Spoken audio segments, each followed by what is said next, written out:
monsieur le modérateur, madame la modératrice, chers collègues. Écoutez, je voudrais vous remercier de m'avoir invité. Merci au comité organisateur, merci à Khaldoun de m'avoir invité à participer et à clôturer ce congrès du CREUF. Alors, quand Khaldoun m'a proposé l'intervention, j'étais un peu dubitatif. Staff interservice, je me suis dit, mais qu'est-ce qu'il me veut? Bon, je suis bon, on va voir. Alors, d'habitude, on passe rapidement sur cette diapo, là, les liens d'intérêt. Alors, bon, je suis président de la SRLF et je suis assez content de vous apprendre qu'on a mis une procédure qui est quasiment finalisée pour pouvoir maintenant déclarer les conflits d'intérêts, les liens d'intérêt. Donc, tous les membres d'une commission de la SRLF et tous les gens qui viendront au congrès, qui présenteront quelque chose maintenant, auront à satisfaire ces déclarations de liens d'intérêt. Alors voilà, donc j'ai commencé par vous dire que j'avais aucun lien d'intérêt en rapport avec la problématique, mais on sait qu'il faut toujours déclarer les liens, même s'ils ne sont pas directement liés avec ce dont on va parler. Alors voilà, je suis soutenu au plan logistique par General Electric, Draeger me prête du matériel, et puis j'ai fait quelques missions d'expertise ou de formation dans les 5 dernières années, là, dont la somme était inférieure à 1 500 € qui ont été versés sur l'association de mon service. Bon, je reviens à ce pourquoi Khaldoun m'a invité. Alors j'étais un peu soupçonneux, un peu dubitatif. Alors l'éthique et les TOC en réanimation, bon, on a parlé beaucoup d'évaluation, beaucoup d'éthique. Bon, Jean-Pierre vient de faire une overview sur le réseau en éthique, donc je pense que c'est pas de ça qu'il fallait que je parle. Alors l'éthique, je dirais juste que je suis très fier d'être président de la SRLF et d'avoir une commission d'éthique qui a proposé un document pendant la crise Covid là, qui était vraiment nécessaire parce que Jean-Pierre l'a rappelé, mais je crois il est important de le souligner. On était vraiment dans une situation qui était difficile. J'ai eu beaucoup d'approches par d'autres sociétés pour éventuellement valider le document que Jean-Pierre a montré. Et puis les collègues m'ont dit que c'était sans doute pas une bonne idée et je crois qu'ils avaient tout à fait raison. Je crois qu'il fallait rester dans la mesure, dans l'humanité, dans le temps. C'était très très important. Alors c'est très bien parce que ces recommandations ont été upgradées et puis la commission d'éthique l'a publié dans un As Intensive Care. Alors ça, j'en suis très fier et puis je vous remercie de l'avoir fait parce que je trouve que c'est un papier qui est plein d'humanité, qui pose vraiment les choses simplement. J'en suis très très fier. Et puis la crise a duré et puis regardez ce qu'on voit. C'était hier dans le JAMA. Depuis que la crise a commencé aux États-Unis, il y a un médecin sur 5 qui veut arrêter de faire les soins parce qu'il n'en peut plus. Il est fatigué. Et tout le monde est en burn-out. Tout le monde ne se sent pas de taille de travailler jusqu'à 65 ans alors que j'en ai 50. Alors c'est vrai que c'est aussi une considération éthique. Je vous dirais qu'au jour d'aujourd'hui, après la crise, moi j'ai une vraie question éthique, c'est de savoir combien de temps on va continuer à regarder ce qui se passe dans ce pays-là sans que personne ne fasse rien. Bon, je ferme le volet éthique, je crois que ce n'était pas de ça que vous vouliez que je parle. Alors les staffs interservices de réanimation, alors pourquoi se réunir? On a parlé déjà beaucoup de collégialité dans les services, beaucoup de staff le matin, à midi. Nous on fait plutôt ça sous forme de visite au lit du malade, mais l'idée est la même, c'est d'essayer de regrouper tout le monde. Alors les staffs interservices de réanimation, la réanimation, c'est un métier qui est passionnant, c'est une discipline qui est transversale, qui est aux confins de plein de spécialités, de la physiopathologie. C'est parfois difficile, on a des situations qui sont parfois complexes. Quand c'est exercé en équipe, on peut s'appuyer sur les collègues, sur l'ensemble de l'équipe, mais parfois on est seul et c'est difficile. Puis vous savez que l'homme en tant qu'espèce animale, pas en tant que genre. C'est un animal grégaire, donc il aime bien être en troupeau, il aime bien être en bande, il aime bien prendre l'avis des autres. Et il va falloir, au terme de situations difficiles, parfois faire une évaluation rétrospective et regarder si ce qu'on a fait et qui a conduit à une certaine situation était évitable ou pas. Est-ce qu'il aurait fallu faire différemment pour éviter que ça se reproduise? Il y a des situations où on aimera partager de la réflexion, que ce soit diagnostic ou que ce soit thérapeutique, et ça s'apparente au RCP. Puis vous verrez qu'il y a beaucoup de propositions de RCP là, qui sont mises en route, qui sont mises en place en ce moment. Puis ensuite, il y a quelque chose dont je vous parlerai, auquel je tiens beaucoup, c'est le retour d'expérience didactique. Alors ça, c'est très pédagogique, c'est sur des choses qui sont arrêtées, qui sont démontrées. En gros, c'est des cas cliniques. Alors vous allez me dire, mais les cas cliniques, Maurice, ça n'a aucun intérêt. Ben non, justement, parce que tout n'est pas publié. Il y en a qui disent, moi je ne lis pas les cas cliniques, ça ne m'intéresse pas. Pourtant, il y a des tas d'informations intéressantes de récolter auprès des collègues d'autres services. Et ça peut être l'occasion de staff interservice de partager ces informations. Bon, puis il y a un versant qui est un peu plus, je dirais, mécanistique, où il faut améliorer la sécurité du patient, améliorer les processus de soins, améliorer la qualité du travail en équipe. Bon, ça, on a montré que avec la roue qui tourne là, et les crew resource management, qu'on pouvait diminuer de 18% la mortalité des patients en réanimation. Il y a sans doute une évaluation permanente qui doit être faite pour ce qu'on fait, pour ce qu'on aurait pu faire, pour ce qu'on n'a pas fait, pour ce qu'il faudrait ne pas refaire. Alors, il y a un point aussi qu'il faut souligner, vous le savez tous, hein, bon, on sait qu'il y a des événements indésirables associés aux soins.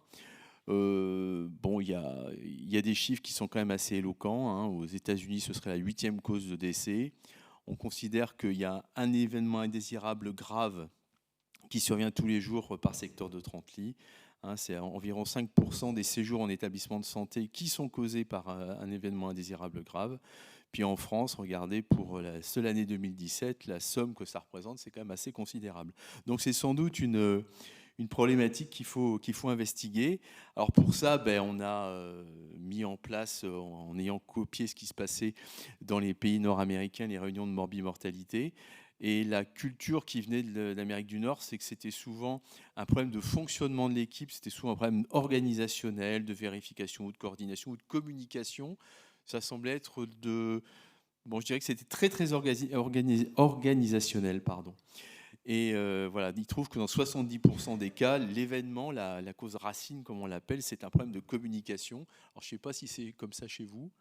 Moi, comme ça, c'est pas vraiment chez moi. Mais enfin bon, on est de l'autre côté de l'Atlantique. Alors, il y a une définition de l'HAS qui a été publiée là-dessus, qui a été remise à jour il n'y a pas longtemps. Bon, c'est une analyse collective, systématique et rétrospective. Bon, des cas marqués par la survenue de choses qui ont été dommageables aux patients, qui ont conduit à une perte de chance, ou qui auraient pu causer une perte de chance. C'est le NIRMIS. Vous savez que ça nous vient de la médecine aéronautique. Bon, quand l'avion s'est écrasé, il faut faire une RMM, mais quand il y a eu un accident qui a été corrigé, qui a évité que l'avion s'écrase, il faut sans doute aussi investiguer cette situation pour éviter que si la situation se reproduit et que les gens ne réagissent pas de la même façon, ça se termine de façon favorable.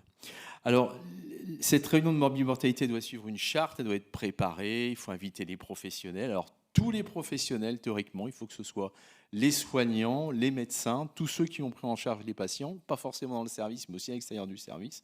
Alors, pour les réunions de morbimortalité, est-ce que les soignants qu'il y a dans les paramédicaux qu'il y a dans la salle participent au RMM dans leur service? Oui? Non? Il n'y a pas de paramédicaux? Si? Qui participe au RMM? Qui n'y participe pas?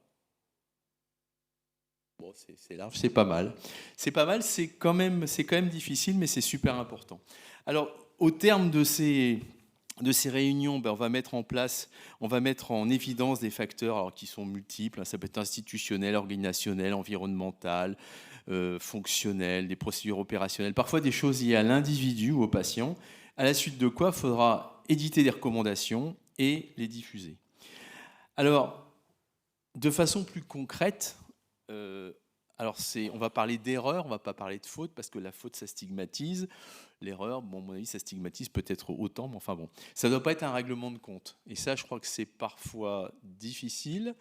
Il faut vraiment que ce soit fait dans une ambiance apaisante. Et puis, identifier la personne qui va diriger les débats, c'est fondamental. Il faut vraiment que ce soit fait dans une ambiance assez apaisée, bon, ayant tendance à être bienveillante, mais sûrement pas que ce soit un règlement de compte, parce que ça, c'est le meilleur moyen de couper cette dynamique.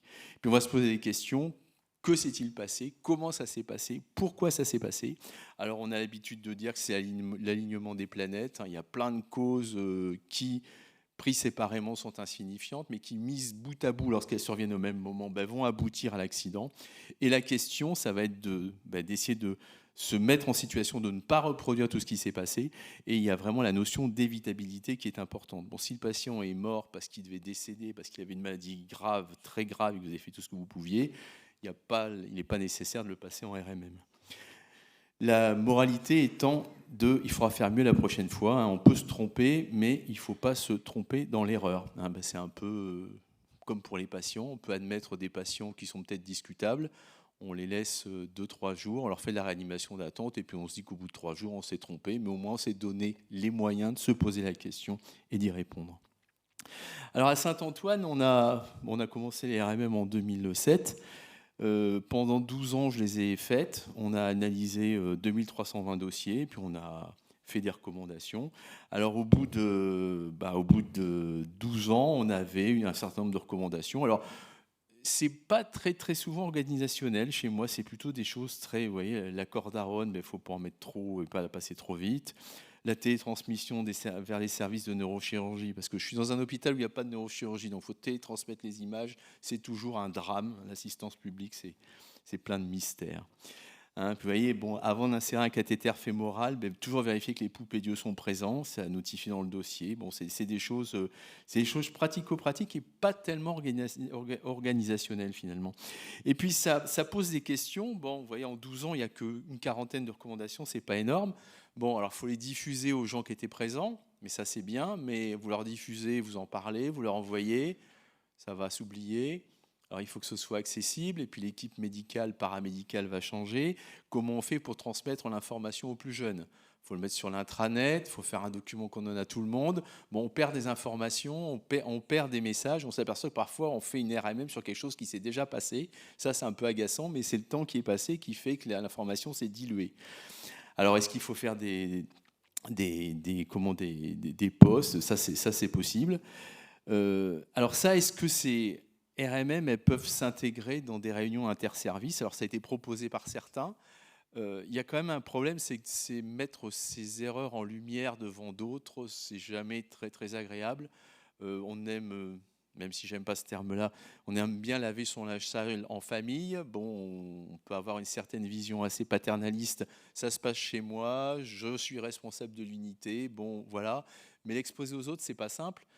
Et puis il y a un vrai problème, c'est quand il y a une grosse erreur technique. Et ça, c'est quelque chose que les RMM n'abordent pas. C'est quand il y a vraiment une erreur directe. C'est pas organisationnel, c'est vraiment une erreur directe qui a conduit au décès du patient. Voilà, je vous pose cette question-là. Qui a déjà tué un patient en faisant une ponction pleurale ? Personne ? Qui a dit c'est pas possible ? Bon, alors nous, ça nous est arrivé il y a 2 ans. Celui qui l'a fait était vert livide. Les radiologues disaient oui, il a fait une embolie gazeuse pendant la ponction, il faut le ponctionner. La personne était tellement mal qu'on en a parlé entre nous, mais on ne s'est pas sorti de là. Puis bon, écoutez, on a eu presque tort parce que un mois après, dans Intensive Care, il y avait exactement le même cas qui était proposé. Hein, donc vous voyez, il y a quand même une certaine empathie qui fait qu'on ne peut peut-être pas tout discuter dans ces réunions de morbimortalité, a priori ou a fortiori quand elles sont multiservices. Bon, la ponction d'acide, c'est pareil. Qui a déjà tué un malade dans une ponction d'acide ? Personne ? Pourtant, ça arrive. Hein.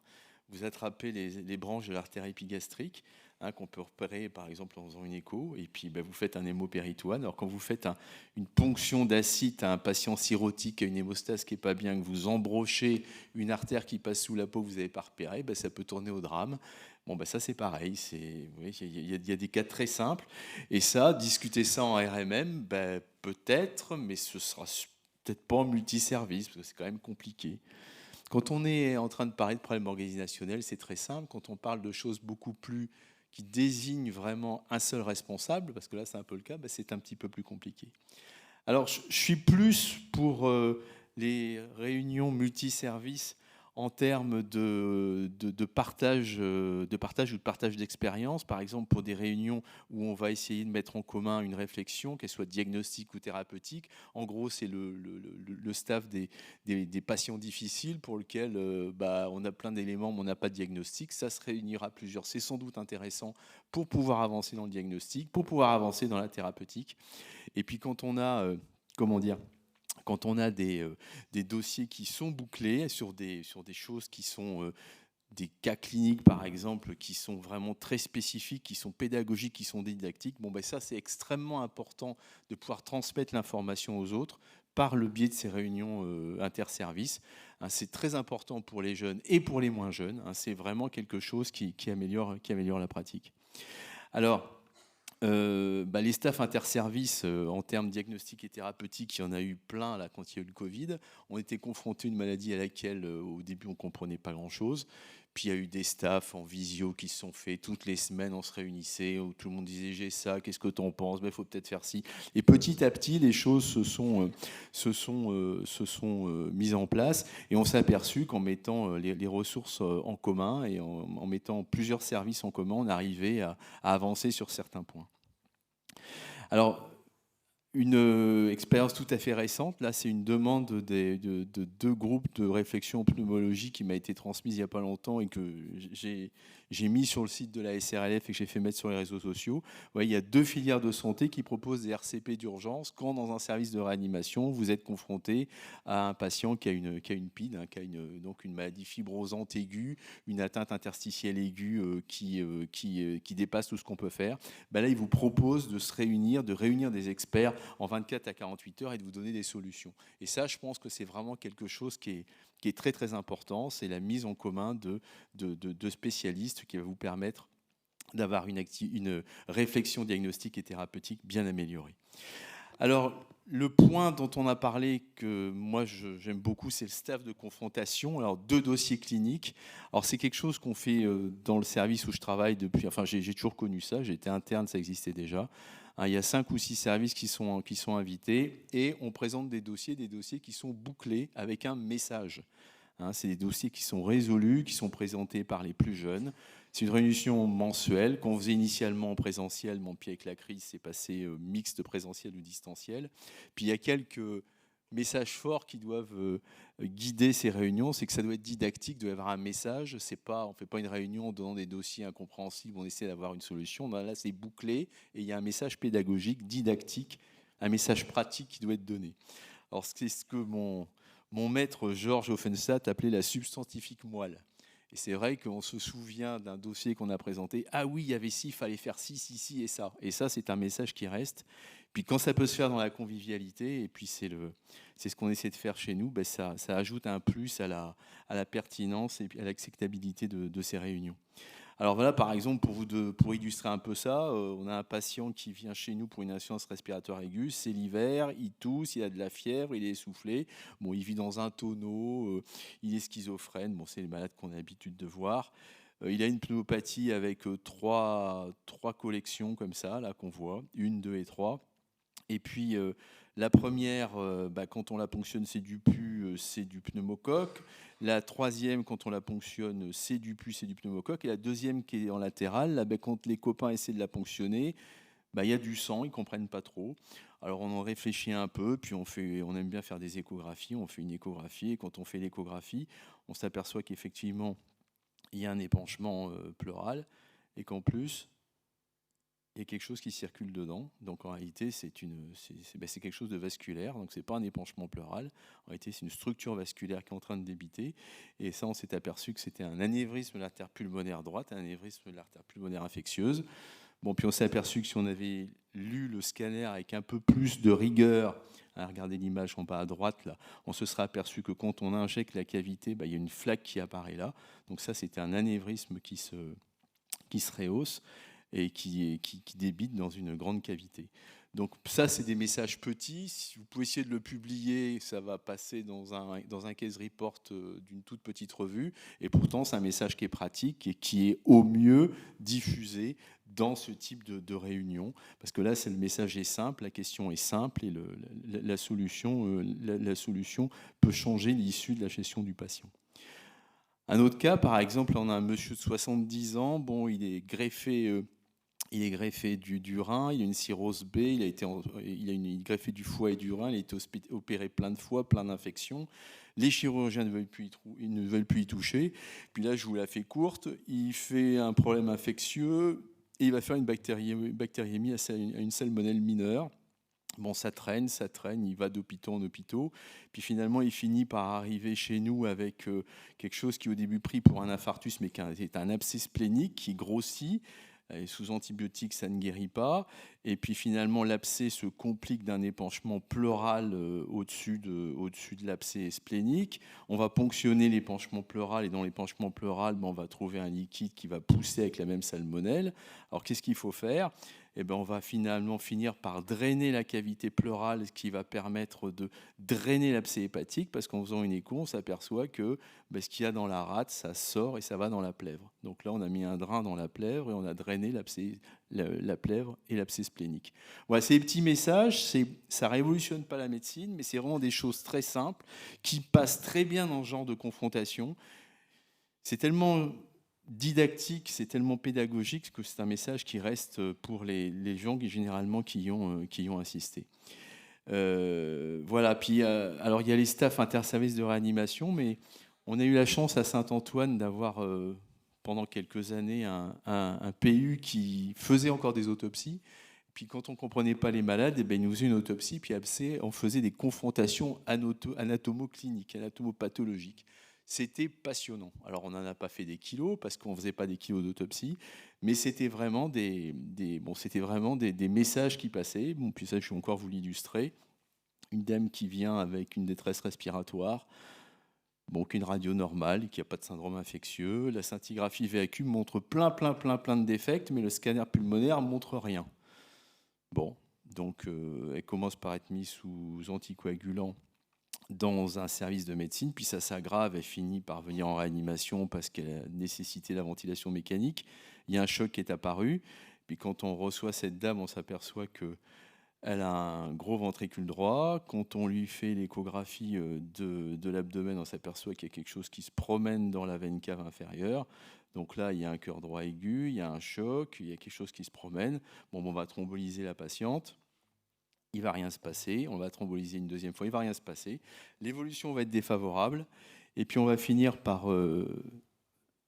cette patiente va finir par décéder. Puis on va l'autopsier. Puis en l'autopsiant, on va s'apercevoir qu'en réalité, elle n'a pas des embolies pulmonaires fibrino-chloriques, mais elle a des embolies pulmonaires néoplasiques. Et le diagnostic, c'était une médiastinite engainante avec une lymphangite carcinomateuse et une embolie pulmonaire néoplasique d'un carcinome mammaire.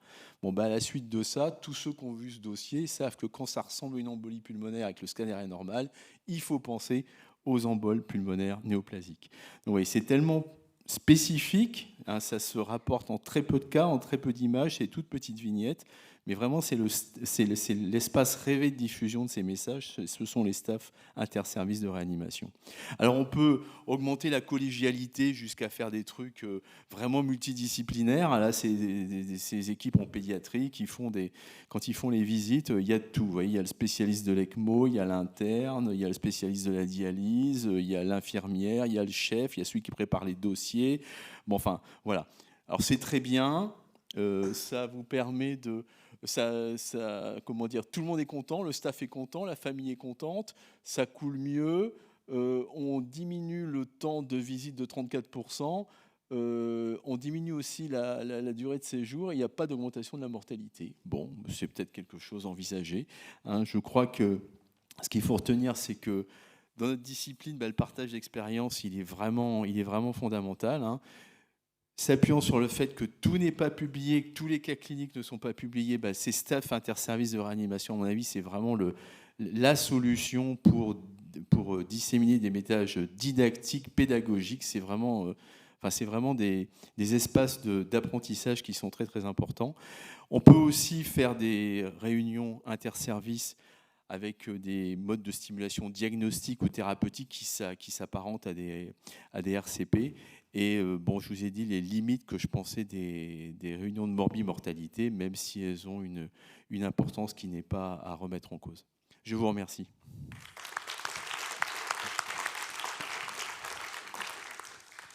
Alors, Khaldoun, je ne sais pas si tu as parlé de ce que parlé de ce que tu voulais. Tout à fait.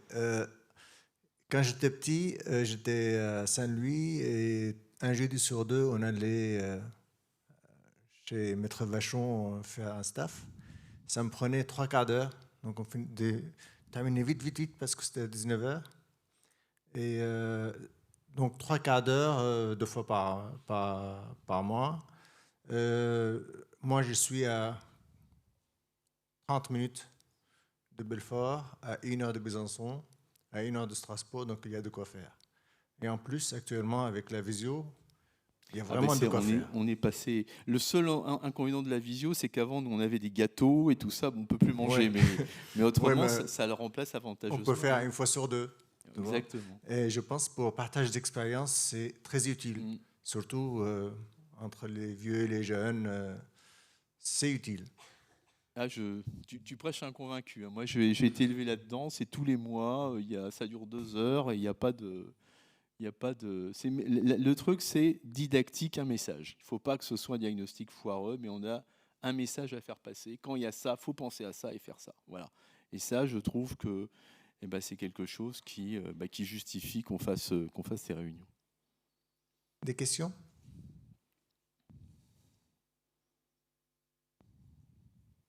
Merci Eric. Merci Khaldoun, merci à tous et puis merci de l'invitation.